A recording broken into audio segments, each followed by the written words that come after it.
क्या हम लोग सच में आजाद हैं या फिर आजादी का सिर्फ नाटक कर रहे हैं? आज 15 अगस्त है। देश भर में जश्न मन रहे हैं, लोग झंडे फहरा रहे हैं, नेता लोग भाषण दे रहे हैं। लेकिन मैं आप सभी भारतीयों से ये सवाल पूछूं कि क्या आप लोग सच में आजाद हैं या फिर आजादी का सिर्फ नाटक कर रहे हैं? मेरे इस सवाल पे आप लोग जवाब देंगे कि अरे भाई, हम लोग तो 1947 में ही आजाद हो गए थे।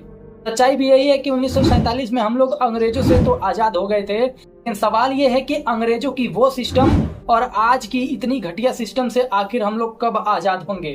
तो आज भी भ्रष्टाचार के कैद खाने में कैद हैं, गरीबी की जंजीरों में जकड़े हुए हैं, बेरोजगारी की आग में लगातार जल रहे हैं। फिर कब मिलेगी हमें इन सब चीजों से आजादी?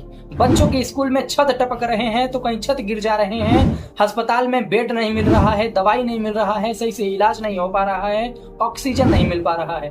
तब देखते हुए एक ही सवाल मन में आता है कि आखिर कब तक मिलेगी हमें इन घटिया सिस्टमों से आजादी?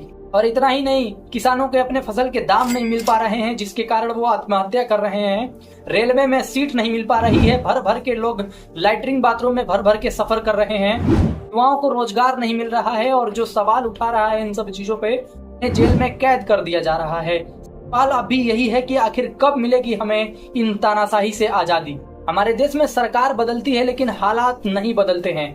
76 साल से सभी पार्टी यही वादा करती है कि अगर हम सरकार में आए तो बेरोजगारी खत्म करेंगे, गरीबी खत्म करेंगे, भ्रष्टाचार खत्म करेंगे, लेकिन आज भी वो सभी पार्टियां यही वादा करके सत्ता में आना चाहती है। सवाल यही है कि आखिर 75 साल से आप लोग सत्ता में आते रहे हो, फिर ये समस्या आज भी कायम क्यों है और इसका जिम्मेदार कौन है? असल मायनों में आजादी सिर्फ नेताओं को और पूंजीपतियों को मिली है। गरीब के लिए आज भी वही कानून है, वही नियम है। क्योंकि जिस देश में नेताओं के ऊपर अरबों करोड़ों रुपए खर्च हो जाते हैं, उस देश में कोई 2 वक्त की रोटी के लिए तरस रहा है, कोई दवाई के लिए तरस रहा है, तो कोई पढ़ाई के लिए तरस रहा है। असल मायनों में आजादी सिर्फ तिरंगा फहरा देना नहीं है, बल्कि आजादी की अनुभूति तब होगी जब किसी बाप को अपने बेटे के नौकरी के लिए रिश्वत नहीं देनी पड़ेगी, देश में नारियों की 100% सुरक्षा होगी, रेप केस 0 देखने को मिलेंगे और रेपिस्ट को फांसी की सजा होगी, गरीब को इलाज के लिए कर्ज न लेना पड़े और कोई गरीब बच्चा पढ़ाई से वंचित न रह जाए,